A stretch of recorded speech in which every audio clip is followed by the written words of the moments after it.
This is the TheGTruth, and boy, we got a lot to cover today. It was probably one of the best weeks in the NFL that's been there for a while. It was wildly entertaining. So we have some headlines to cover, just some general headlines from this past week. We have another division to talk about in the NBA. So that will be our third division, and we'll have three more, so we're going to be halfway through. And then I have my college football playoff predictions. So those should be interesting. So let me start off, as I usually do, with an artist I was listening to for this past week and a story. So actually for the artist, I've been listening to three. I've been going around three. So I'm going to have those three, well, one today, and then the other two for the next two times. So that's really nice because that means I can continue listening to them and then branch out to more and more and more. So this one I actually heard from a friend. This band is called The Wallows. I really like them. They have a very old soul sound to them that I really like. I believe I am an old soul, not only in music but in heart. I'm like an old man inside a young person inside another young person. It's weird. Yeah. So, anyways, let me go over some of their songs. So, some of the ones that I really like are Pleaser, Uncomfortable, Drunk on Halloween, Pictures of Girls, 1980s horror film. Those last two come in their EP called Spring EP. And they have another album called Nothing Happens. I have not listened to that yet, but I'm going to. So I hope it's really good. I really like their music. You should definitely check it out. Once again, Wallows. Wallows. Really good. Now for the story. This story is really what got me into learning more about NFL player stories. This and then Nick Foles. So this is the story of Deshaun Watson. Now I'm not going to go over the whole story. I can't do that. I can't do all that. But I can somewhat summarize it. Very young kid, started freshman year high school, did really good. Senior year, insane, played on an injured left knee. Never complained about it, never complained to his coaches, never winced for one moment, always persevering on, always doing what's needed to be done. When his mom had tongue cancer while he was, I think, in his senior year of high school, he worked in a courthouse, filing papers, doing anything that was needed to pay off her bills from the hospital. Never once mentioned that to his coach. And yes, part of it's that, like, you should probably tell people these things so they can help you. But the takeaway is not that. The takeaway is he is a hard worker. He doesn't complain about anything. He'll figure out how to get stuff done. College, freshman year, eventually got to start.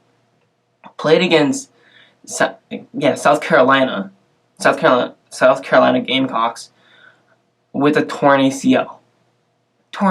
Freshman year. That is crazy. Again, didn't complain about it for 1 minute at all. Of course, he had to get that repair, go under surgery, all that stuff, and he eventually did, but didn't complain about it at all. He had that feeling that, hey, we've been losing to the Gamecocks for quite some time, for a few years now. We're going to change that. He has that leadership about him. He has that, I'm going to do that mentality. He has the mentality of, I'm going to figure out a way to make that happen. And no one's going to stop me. I'm not going to complain about, oh, this doesn't go right or whatever. First year in the NFL with the Texans, rookie year, played 7 games, then was out with an ACL injury that he got during practice. Again, did not complain for 1 second. Had that idea in his head, hey, I got injured, but you know what? I had a great 7 games, and going forward, I'm going to get the MVP, we're going to win the Super Bowl. He had all these big plans. He's ready. He's determined. Hard worker. Doesn't complain about anything. And then second year in the NFL, tore it up, played great, had some sort of like chest problem, some sort of longer chest problem. I don't remember what it is, but it was something along those lines. Again, didn't complain about it for 1 second. Fought through it, did anything possible to win. This year, he's in the MVP talks. He's up there with some of the greatest quarterbacks. He's already broken several records. Phenomenal player, but even more phenomenal story. And he has the heart of a champion, has the heart of a lion. That's the big takeaway. I'm going to have the article down in the description. It's by Bleacher Report. So definitely read it, check it out. Inspirational, great story. Now I'm going to move on. Okay, I'm going to talk about four headlines that I found or came up with. Well, all these I came up with from this past week. So let's get into it. The first headline is regarding the Dolphins and Redskins game. The Dolphins lost, as you know, 17-16, and this is the Dolphins are tanking. Dolphins are tanking like a boss. 17-16. Instead of kicking the extra point to go to overtime, give yourself a chance, maybe even tie it. I would have loved to see a tie. I would have found that hilarious. I was actually rooting for a tie just because of how funny and absurd that would be. Instead, with Ryan Fitzpatrick in the game because they subbed out Josh Rosen, they benched him. They went for 2 points. They went for the 2-point conversion instead of kicking the extra point to go to overtime. And if you look at that 2-point conversion, it looked horrible. It was a bad screen pass that was dropped. It wouldn't have gone anywhere anyways. It was bad. And I know that most players don't like to tank, but with the Dolphins, it's just too funny. And that's why I had to include that in there. They're tanking like a boss. They didn't go for 2. They went for Tua. That's what happened. Next headline. And this one's a bit more discomforting, a bit more oof.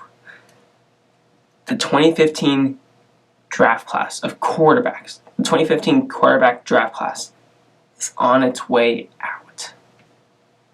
Some members of that 2015 draft class that are quarterbacks, aside from the top 2 I'm going to talk about, which were the top 2 picks for that draft, actually.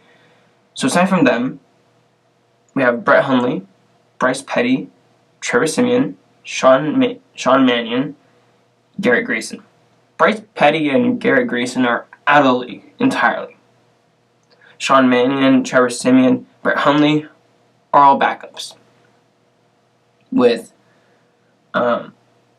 Trevor Siemian and Brett Hundley being backups for young quarterbacks. Brett Hundley with the rookie, being backup for the rookie Kyler Murray. Trevor Siemian being backup for second-year starter Sam Darnold.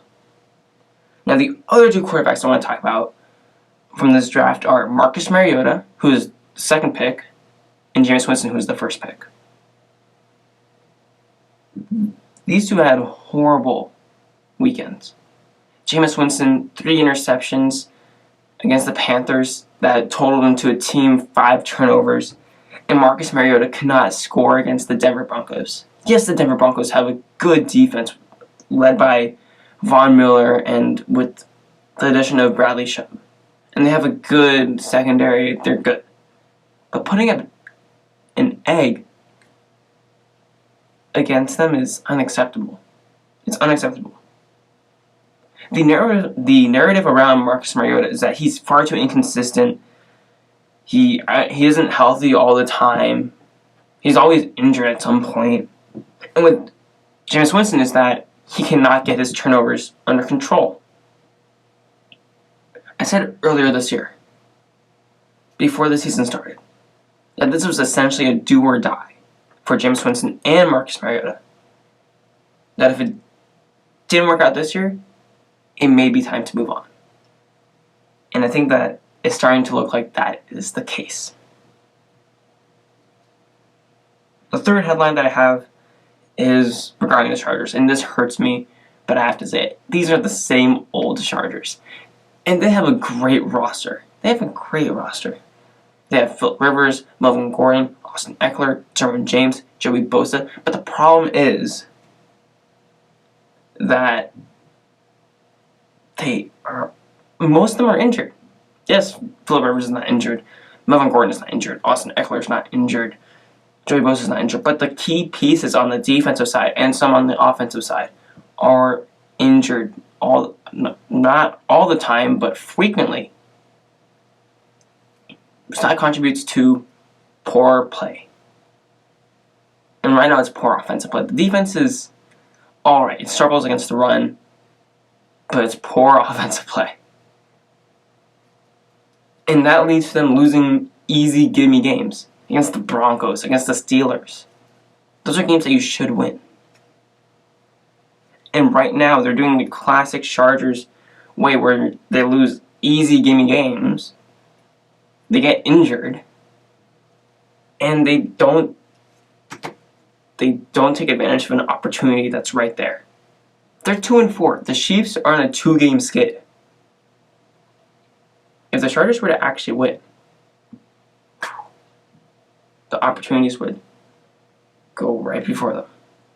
They would have the division in their hands, being in the spot for a number 1 seed or number 2 seed, and right in playoff contention, right in Super Bowl contention, actually. But instead, they're 2-4. Best you can hope for at this point is a miracle to get to a wild card, to get a 5th or 6th seed. It's kind of the case. That is the case, actually. Not kind of, it is the case. And the fourth one, which is probably what everyone has been talking about this past weekend, is those dang referees. Those dang refs, man. Especially Monday Night Football. There were 2 penalties called on Trey Flowers that were not there. They were phantom calls. And they were illegal use of hands to the face. Now, on replay, you could see it was really to the shoulder. It was higher up on the shoulder, right? Along this area right here. But not at all to the neck or head. And these 2 penalties, as minor as they seem, a 5-yard penalty, cost the Lions the game. One of them set up the Packers for a touchdown in the next couple plays, where it was from Aaron Rodgers with a beautiful pass to Lazard. The second penalty gave the Packers the ability to run out the clock and eventually kick what was a 23-yard game-winning field goal by Mason Crosby, leaving no time at all for the Lions to come down the field and kick their own field goal. This simply cannot happen. But it did. It did. Now for the Cowboys against the Jets game, that was another one that I found was just ridiculous, the amount of penalties that were called. The last drive of the game, and this was actually within the last 2 minutes. Within the last 2 minutes of the Cowboys' drive. 6 penalty flags were thrown in a row. Now, one of them was declined, leading to 4 penalties actually taking effect in a row. So when penalty declined, and then 4 in a row that were accepted. But still, it's ridiculous. It takes energy out of the game. It takes momentum away from whichever team. It really sucks the life out of whoever's watching, whether it be a fan or a casual watcher who doesn't care about who wins, myself. It really sucks the energy out of the game, or the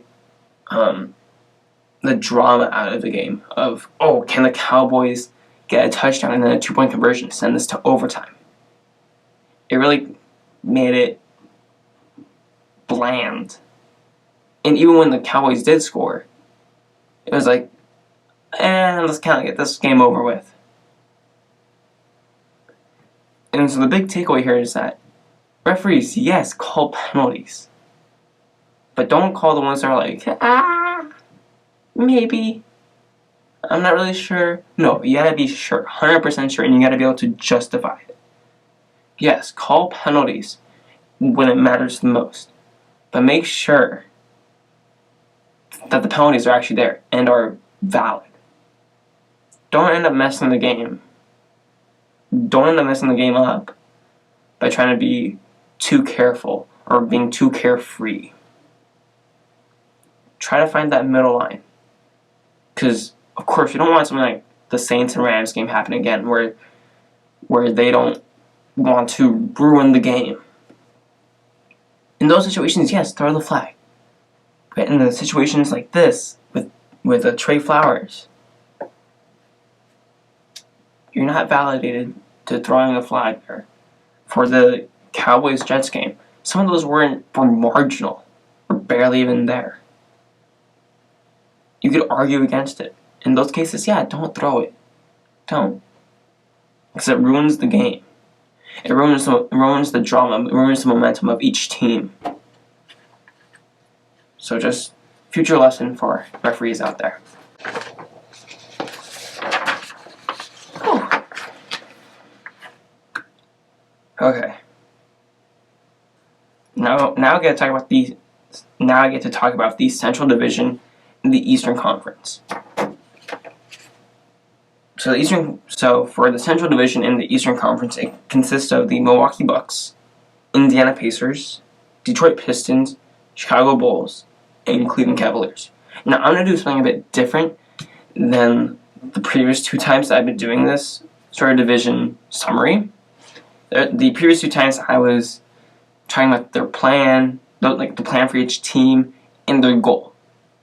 But then I realized, that doesn't really work because they're pretty close to each other, very few differences, and the team almost half-assed, excuse my language, half-assed in a way. So instead, I'm going to more talk about the way that I feel about the team, not in a prediction way, or not in a goal way, or in a plan way. If that comes up, great, but it has to come up naturally, in a way that makes sense, rather than being forced. Because some of these teams don't have a plan. Some of them don't have a goal. Some of them, it's very straightforward. Like the Cleveland Cavaliers, it's very straightforward. Like the Phoenix Suns, not mostly straightforward. They're still that was a bad example. Atlanta Hawks, very straightforward. That's a better example than the Phoenix Suns. The Phoenix Suns, I have no idea what's going on with them, but we'll get to them when we get to them. So let me start off with the Milwaukee Bucks. They are definitely going to take a hit defensively with the absence of Malcolm Brogdon, who went to another Central Division team, the Indiana Pacers, who I'm going to talk about next. But the Milwaukee Bucks, they still have Giannis Antetokounmpo, who can hold down the fort defensively, who's a monster offensively. I think that they're going to do a lot more of what they did last year with Budenholzer as the head coach, which is, Giannis, you just bulldoze into the paint, do what you want there, kick it out to whoever's open for a three, and everyone has the green light to just shoot it. And that's further proven by their addition of Cal Korver with their retention of Brook Lopez and still having Chris Middleton in the mix as well. So I think it's going to be a lot of threes or a lot of points in the paint. I think that's going to be their offense. Limited mid-range shots, very Rocket-like on the offensive side. This year for them is all about getting to the NBA Finals, since the East is as wide open as it can be, with Kawhi Leonard no longer there, and really only a few teams truly competing for getting to the finals in the Eastern Conference. And I think another big thing for them is with more of the three-point shooting, as well as developing Giannis's perimeter game, is going to be a lot more of Giannis not being as stuck as he is when it comes to crunch time, clutch time. I butchered that. Crunch time, clutch time. It's going to be a lot more of him not being stuck, not being double-teamed, him figuring it out, making big-time shots. So that's a lot to look forward to. Hopes are big for them. Plans are big. Hopefully they are able to follow up on it. The other team, the Indiana Pacers, who did get Malcolm Brogdon and do have Victor Oladipo returning from injury, I believe that they are one of the few teams that are actually competing to go to the NBA Finals. And I think that they're more of an undercover sleeper team.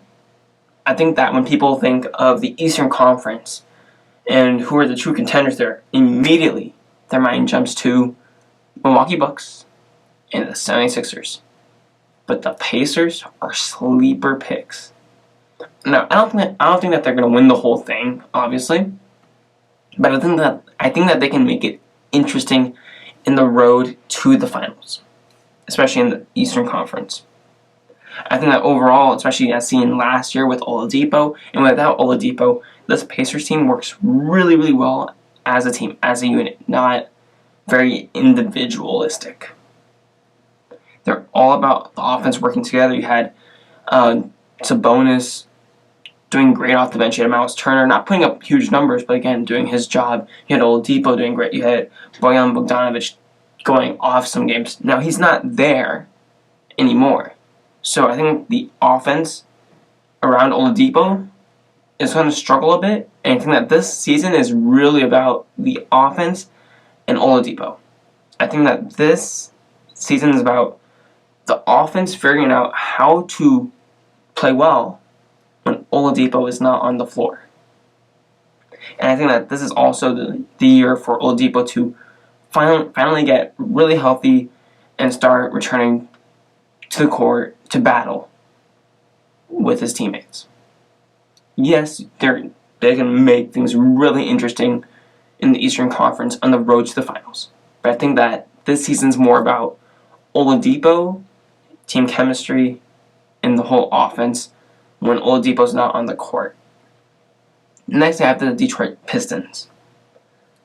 The Pistons, I really don't know what to do with them. They're really stuck, and they have been this year and last year.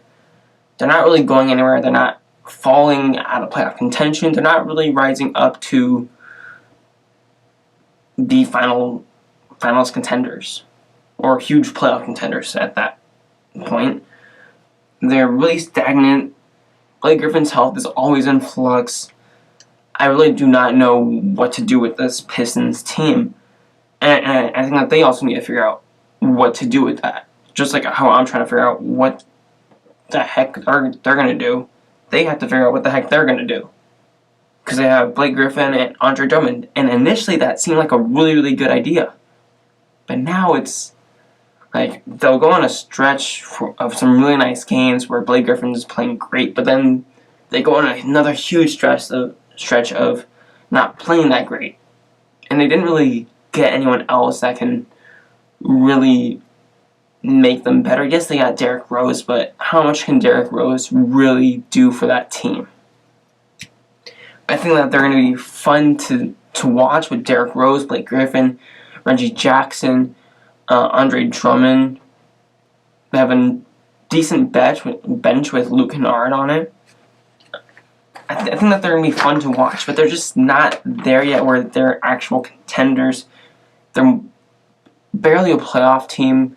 They're stuck. They're not going anywhere. They got to figure out what they're going to do with Blake Griffin's contract, Andre Drummond. It's really a mess, and they're stuck. They're in purgatory. They're in the middle of the pack. They're not great. They're not bad. But they need a plan. They need a plan of action. And they need one fast. Otherwise, you're just wasting years here. Next I have the Chicago Bulls. And I really like where this team is going. They're a young team. They got Kobe White. They got Thomas Satoransky. They got Chris Dunn. Thaddeus Young. Wendell Carter Jr. Denzel Valentine. Ryan Arcidiacono. And not all those players are on the young spectrum. But you get my point. They're a young, growing team. Obviously, they didn't play great last year. They didn't go above and beyond in the standings, winning a whole bunch of games. But that's fine. They're a young team. They're a very young team. But I think that despite what their standing and their record may have showed, I think that they showed a lot of promise last season. I think that at this point, it's pretty clear what they're supposed to do and what they're going to do, which is to continue developing who they drafted, who they got in free agency, the young players around the two-headed monster of Zach LaVine and Lauri Markkanen. I think that's pretty clear. And I think that they are in a spot where they can contend for a playoff spot, but they probably won't get one, but they can, again, make it interesting, contend for one. And if they do, then that's great. But if they don't, that's perfectly fine. Because at this point, it's all about developing your players to work together cohesively, get better on defense, especially for them. Because the offense is there. Just get better defensively. And all of it is just getting that chemistry right, meshing the youth all together. That's literally what the season is going to be. And after the season, I think that they take the next step after that to finally try to get to the playoffs, start contending. Now the fifth team, the Cleveland Cavaliers, this is pretty clear as day. They're just rebuilding. They got Colin Sexton, Darius Garland. At this point, it's just put those two together and hope it works. That's literally what it is. They have to figure out what to do with Kevin Love. That's another thing. That's another story. But he's probably just going to stay in Cleveland. That's really all there is to it for the Cleveland Cavaliers. They're not contending anytime soon. At least not this year, not next year. They're going to be a bottom feeder team once again. But it's all about developing those two young players. Alright, I'm going to take a break, and then I'm going to have the big segment that I usually always have after my break, which is my college football playoff prediction. And I think it's pretty interesting. So stay tuned.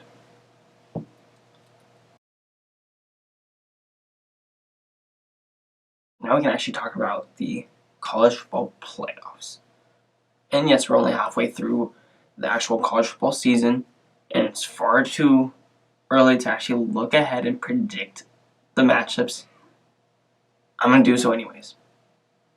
And I'm going to do so by looking at the top 10 teams right now. So we have Alabama, LSU, Clemson, and Ohio State University rounding up the top 4. The rest go Oklahoma, Wisconsin, Penn State, Notre Dame, Florida, Georgia. Notre Dame, Florida, and Georgia all have one loss. And we know that when it comes to the college football playoffs, you have to practically be undefeated. Otherwise, you have to have a really strong argument for why that one loss does not count or matter as much. In Notre Dame and Florida, in Georgia's case, I really do not see that happening, so I'm eliminating them, leaving Alabama, LSU, Clemson, Ohio State, Oklahoma, Wisconsin, and Penn State, who are all 6-0. That's 7 teams that are 6-0 that make the top 7. Now, for the last 4 years, Clemson and Alabama have been in the playoffs. Not necessarily 1 and 2, but have been in the playoffs. And that should be the exact same case this year. Now you can argue, you and I can argue that Clemson has a relatively easy schedule. They have only faced and will only face one top 25 team, one ranked team. And that so far has been Texas A&M, who they beat, but they don't have anyone else in their upcoming schedule that is ranked as of now. But it's hard for me to say that they are not going to be in the playoffs just because they go undefeated with an easy schedule. Mainly because the 3 of the other 7 are Big Ten teams that all will face each other. Aside from Wisconsin and Penn State, they will not face each other this season unless they match up in the Big Ten championship. And then you also have Alabama and LSU facing off against each other, where someone's going to win, someone's going to lose. So with all these teams playing against each other, aside from Oklahoma, it's hard for me to say that, oh, Clemson, they'll go undefeated and they won't get in. It's hard for me to see that. It's possible, but unlikely. So that pretty much puts in Alabama, who is going to get in, and Clemson already in. So that leaves 5 other teams to fill in those last 2 spots. What also gets a team into the playoffs is going undefeated. It's going undefeated. And I think that the other team out of LSU, Ohio State, Oklahoma, Wisconsin, and Penn State is Oklahoma. They have already faced Texas, who is a ranked team, and as of now, they will face Baylor, who is also a ranked team, and they will win out. I think it's safe to say Oklahoma will most likely win out, including a win at Baylor, or against Baylor. So I think that puts Oklahoma right back into the playoffs like they have been for the past 2 years. Back in the playoffs. So that leaves Clemson, Oklahoma, and Alabama. Given that Alabama beats LSU, which I think that they will, and I believe that they will, that leaves those 3 teams in the playoffs with one last spot left for LSU, Ohio State, Wisconsin, and Penn State. 4 teams, 1 spot. I think that I'm going to eliminate Penn State from this because I think that their schedule doesn't really give them the best opportunity to get in. They play against Michigan, Minnesota, Ohio State coming up. I think Michigan is going to be a bit tougher. If Michigan can hang with them, make it tough, I think Penn State slopes down a bit, and I think that they outright lose to Ohio State. I think that really nips it in the bud for Penn State. So then it becomes a 3-team race for that final spot between Ohio State, Wisconsin, and LSU. And then for LSU, I think that they're going to lose against Alabama, and then I think that they win out. They have one of the tougher schedules. They've played against Texas, Florida, Auburn, Alabama. It's a tough schedule. So now it becomes, if they lose against Alabama, does their tough schedule and their sole loss being to Alabama justify them being into the playoffs? Maybe. But it depends on how the other games go. If they're really, really close, it's hard for me to see them go in. So that's why I'm going to say they're probably not going to go in. They're probably not going to make the playoffs. But if they beat Alabama, they're for sure going into the playoffs. And at that point, it becomes a question of whether. Actually, there is no question about it because then it becomes Clemson, Alabama, LSU, and Oklahoma. You can maybe make an argument if LSU beats Alabama, if Alabama should be in. They're probably going to be in. But this is all hypothetical. I think that Alabama's going to beat LSU. And I think that because of that, LSU is not going to be in the top 4. They will not be in the playoffs. So now it becomes between Ohio State and Wisconsin. It becomes between Ohio State and Wisconsin. And these 2 teams play against each other. And they can potentially play against each other again in the Big Ten Championship. So that's what makes this really, really, really interesting. And I feel like I can argue that Wisconsin can actually take that last spot. I know. Ha ha ha ha ha. Wisconsin has not been relevant or good. They've been alright. They haven't been anywhere near the playoffs. And I get that. I understand that. But I can make the argument that they have a good shot. And this is not a hot take at all. That they have a good shot at getting into the playoffs, just sneaking in. their first time starting quarterback. This is the first year that they started. He's a junior, Jack Cohen. He's been with the team for a while now, so he has that leadership. He has that familiarity in the locker room. He has a good connection with the wide receiving core. He already has that presence in the locker room. He's already a leader. And he does what needs to be done. He doesn't do anything complicated. His stat line is, I think, 1,117 yards. Don't quote me on that exact number, but it's definitely above 1,000. So it's in the 1,100s with a 76.3% completion percentage with 8 touchdowns, 1 interception. Now, that does not strike out as something huge, some Heisman stat. It's nothing crazy, but that's my point. It's nothing crazy. He protects the ball. Those 8 touchdowns and 1 interception is the key. With that 76.3% completion percentage, just to add on cherry on top, that's all key right there.